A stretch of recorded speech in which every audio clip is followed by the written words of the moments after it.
talks so fast, her senses end with a sonic boom. Outnumbered co-host Emily Campagno. He already hung decorations for the government shutdown. New York Times bestselling author and Fox News contributor Cat Emily, I love J.K. Rowling. I know she's a hardcore liberal. She probably hates Fox News. I don't care. This is an issue where when you share the risk, she forgive and not forget, or neither? Ooh. Well, I feel like, as they say, when you don't forgive, it just sits inside of you and sort of corrodes the vessel.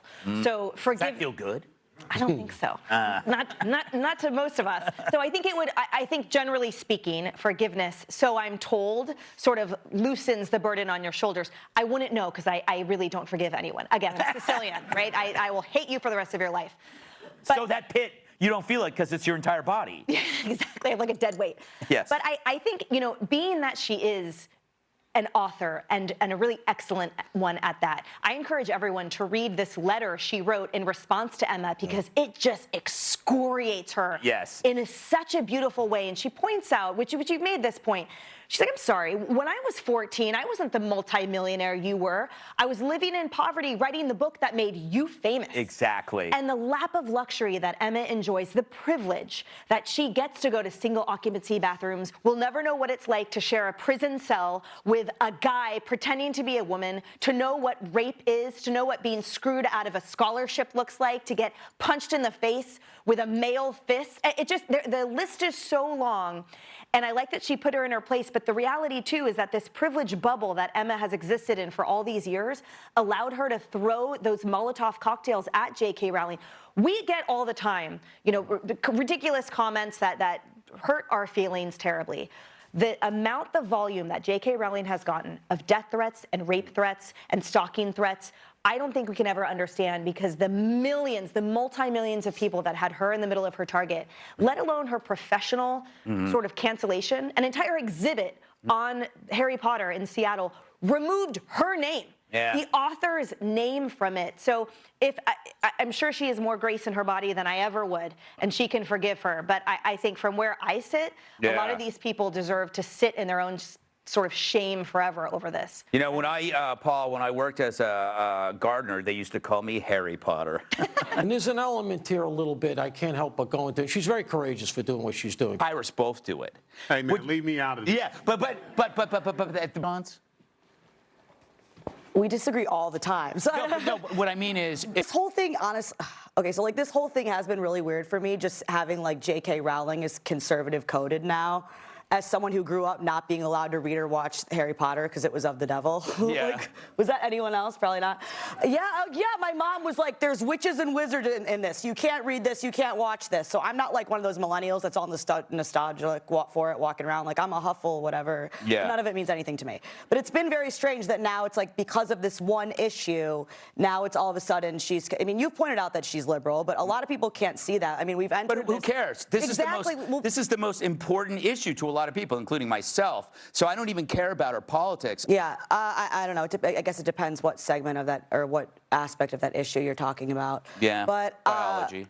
Well, if you I'm come all out about against people living and let living. I'm all about that. I respect your choice. Live and let live. Not if they compel you. I'm not done that. You said live and let live. But yeah, people can live. I was not done yet. People can live and let live and do whatever they want to do as long as it doesn't impact anyone else. And there are certain times when it's not a zero-sum game anymore, such as in sports and those kinds of things where there are these biological considerations. Well, I know. I think that goes without. A lot of people agree with you. I just respect any adult's choice to live their life the way that they see fit, as long as it's not hurting anyone else. Key word there is adult. Tyrus. Well, to answer the first question, if you and Kat turned on me and I ended up being right, would I forgive you? I'm just confused. I didn't know cuddling was part of the prostitution code. I thought it was like the voice of experience.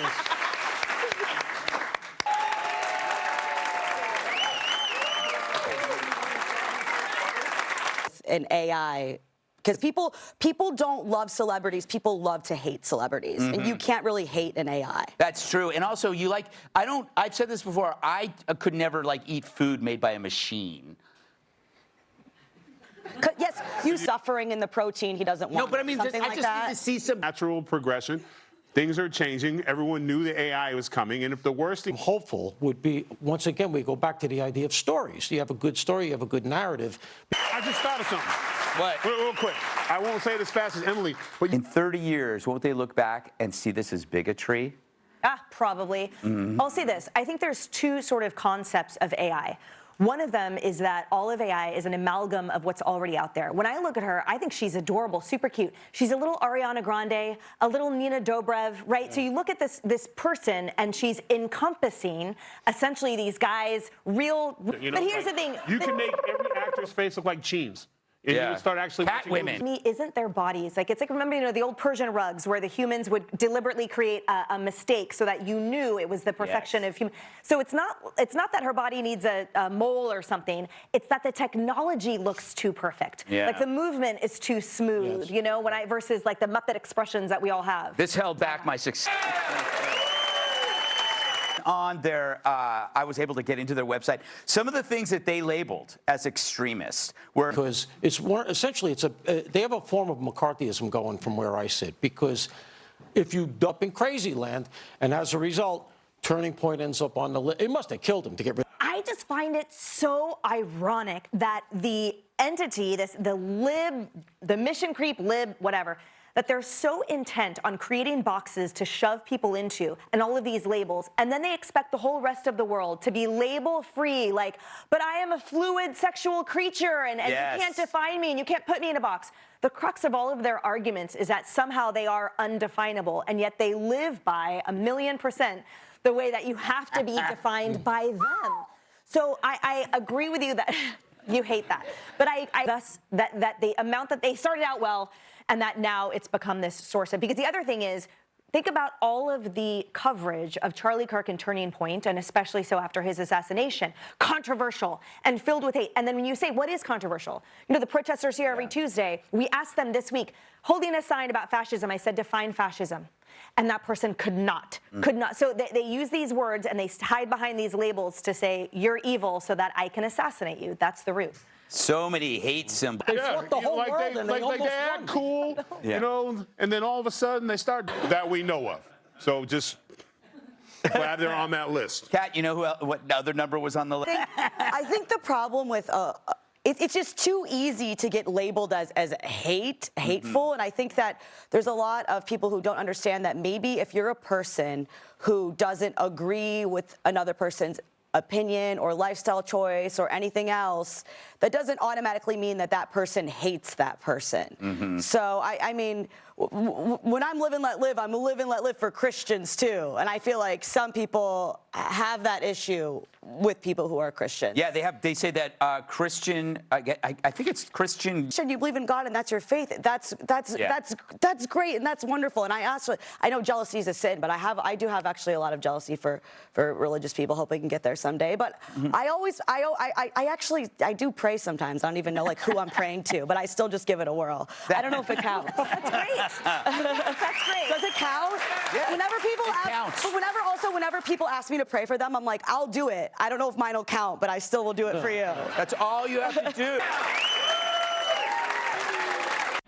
do. Why should girls be felt comfortable changing around men? It's like if they don't Comfortable to watch, and I think they made her point for her. Yeah. I think she won the day. Yeah. Before. She's done that before. Emily, that's not her first time. I love the fact that every day I love this too. We are seeing this now. To your point, she has tried this for 3 years. The idiot behind the dais, he's wearing a mask still. This is in California. Exactly. This poor mom is, and in their locker rooms, bravo to that mom. Paul, when is... That's the story here. And I would just say this, we're almost out of time, but... Emily, is this stolen valor? She's just showing the world that she's like from the dinosaur age. Look, I just think it's rich. If she brought up World War II, and she's trying to say that Trump is an existential threat to her right now. But it's her beloved Joe Biden that funded Iran and that enabled Hamas and Hezbollah to reload. So if there's any existential threat, it came from the nukes that her beloved president gave to the Middle East. And I again, people like this and everyone on The View is saying these kinds of things from the luxury of a security-guarded, privately chauffeured, multi-million-dollar existence on the Upper East Side. Paul, thoughts? I'm doing the math over here, so that makes her about 85. I think I will survive the next 3.5 years. I don't want to jinx it, but I do think I will. And it is just wild to see her so calmly state something that is so insane. Yeah, it is. Yeah. Because she knows she's fine, Tyrus. No, I'm sorry. I can't do this anymore. I tried to find her. Got Timpf, our studio on social. I love you, America.